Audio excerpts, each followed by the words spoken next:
Hello everyone. So today my video is going to be a little different. It's not a makeup tutorial or any kind of like product review or anything like that. This video is going to be about some companies that I've done research into since reading about Black Lives Matter, and I want to educate everyone else based on some of the research that I've discovered. I thought it was really insightful, and when I realized these things, I just felt like I wanted to share it with like my friends and family. And so I figured, why not share with all of you? Because a part of this movement is just educating yourself and learning more and gaining more knowledge and being an ally. And so to do that, I feel like if I truly want to be an ally and if I truly want to make a difference, then I really felt compelled to film this video. I'm going to start off by talking about like some of the research that I did. So when I started learning about Black Lives Matter and like racism and then the systemic racism that's out there, and of course, I think everyone knows that one of the biggest,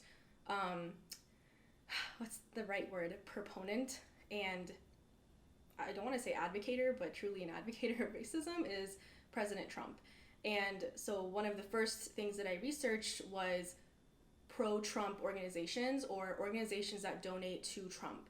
And one of the big ones that popped up was Estee Lauder. So a little bit about the information that I found out about Estee Lauder is that their chairman and the heir of the Estee Lauder company, his name is, sorry, I'm looking at my notes, William Lauder. So he's the chairman and the heir of the company. He inherited the company from his parents. And in 2017, or since 2017, he has donated $100,000 to pro-Trump organizations. And I believe a part of it was for Trump's inaugural like ceremony and things like that. That was one thing. And then I think at one point I read that he has over the time of like the Trump like campaign and everything, I think total he donated $1.6 million to pro-Trump organizations, Trump campaigns, like things like that. Then next I read about L'Oreal. So I'm sure this actually a lot of you probably know about. This was more in the news and it was on Twitter and like it was trending on Instagram, like things like that. So if you don't know, but what happened was Monroe Bergdorf is a transgender black makeup artist and influencer that in 2017 L'Oreal decided to be the head of their diversity campaign. And then a couple of days later, Monroe decided that she was going to speak out about this white supremacist like rally that happened in Virginia, and she spoke up about it. She condemned it. She said that she didn't agree with those white supremacists and like what they were doing, and L'Oreal decided to drop her from the campaign and just stopped endorsing her. And that was back in 2017. So L'Oreal tweeted, they said something like, oh, like we stand with Black Lives Matter and like we stand with the whole movement. And then Monroe tweeted back and she was just like, you clearly don't, because whenever I spoke up about it, you dropped me and you didn't help me in that situation. You decided to be quiet about it. So those are two things that I immediately like I was just seeing in the news, like I did research and I found out these things. But then one thing that I didn't know was that there are 7 companies in the makeup industry that own like most of the brands that you see in stores, on shelves. It doesn't matter if it's makeup. It could be makeup, hair, skincare, like nail polish, like all of these things. There's only 7 companies that actually own these brands. And so when at first I was like, oh yeah, like Estee Lauder, they make my cleanser that I use. I'm gonna stop buying the cleanser, right? But actually Estee Lauder owns a bunch of other brands and companies. So I'm gonna actually post right now, I'm gonna put up a picture so you can see like all the different companies that these brands actually own.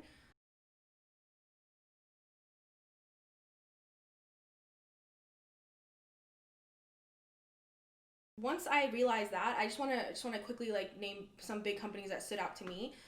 So Estee Lauder actually owns MAC, Bobbi Brown, Smashbox, Clinique, Jo Malone. Oh, they also own some famous celebrities' perfumes. So like whenever I think Britney Spears, like things like that, like they own like those perfume companies as well. They own Tory Burch perfume. That was kind of shocking to me. Like I was like, wow, like I realized that Estee Lauder is not one brand, that if you're going to really commit and like you want to like put your money where your mouth is. Like that isn't something that's just like one brand. You have to actually research and get like learn more about it. So that's Estee Lauder. Then L'Oreal, they're also a really big company, and they own YSL, they own Lancome, Estee, the nail polish brand, they own Redken, they actually own a lot of hair product brands, they own Urban Decay, they own NYX, and that's just to name a few. And also, there's one other company that I want to bring up. It's called Unilever, and this company is actually the company that owns Fair and Lovely. And if you're South Asian or like you're brown, you know what Fair and Lovely is. I, for one, don't agree with what Fair and Lovely is like saying. Like they're basically saying that if you're fair, then you're beautiful. So, yeah. Anyways, I'm not gonna get into that right now. Since I did my research, Estee Lauder has committed to donating $10 million to the NAACP, and they've also committed to hiring more Black people in their company, and they're taking steps to like come back, and they've also released statements saying that like, hey, like one person in our company doesn't reflect our entire, like the whole company as a whole. I think those are great steps that the company is taking.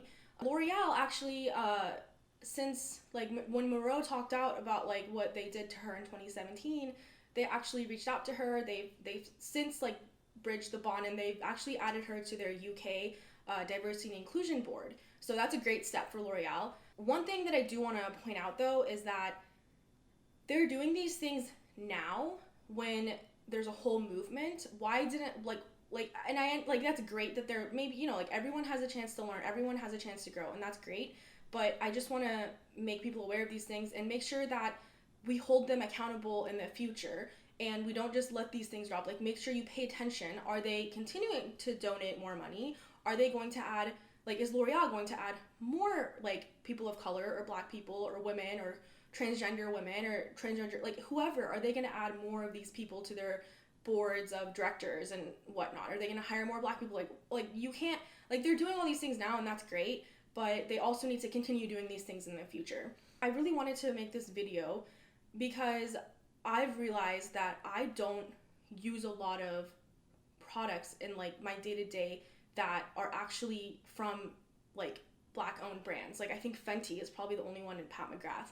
And like I know that about myself is because I mostly shop at Sephora, and I need to like widen like where I shop. And so I'm going to try to be a better like shopper. I'm going to try to do more research. I think the biggest thing now is, like, let's say that you can't donate money, like you don't have a lot of money, you don't make a lot of money, like you can't afford to donate money to Black Lives Matter or the NAACP or the ACLU. Like if you can't donate money, I'm sure everyone still goes out and they buy, like Maybelline, or even if you buy Louis Vuitton, like you're going to be buying things for yourself. And I think we all need to be a little bit more careful of the brands that we support and that we buy, and if they align with our priorities and our ethics, and if we agree with like their company policies, essentially.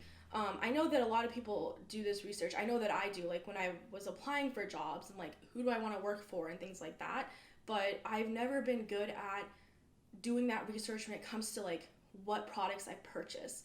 And so I'm going to try to do better. I'm going to try to not use these brands and like not really, like, I mean, of course, like I still have their products. I'm not going to throw out everything I own. I already bought it.